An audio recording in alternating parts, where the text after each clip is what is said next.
So for those of you curious, this is an area, the Memorial Park in Nauru, where the new cantilevers are built and the old ones are just the ones right next to it, which you can't see from here. Well, kind of, right there.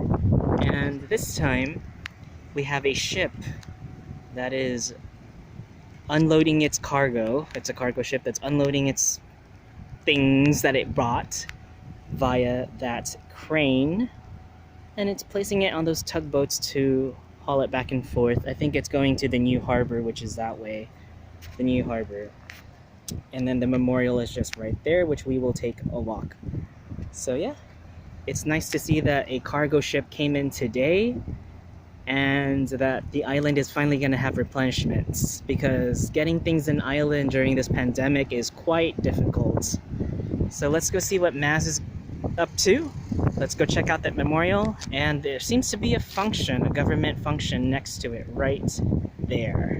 Looks like some sort of luncheon. Alrighty,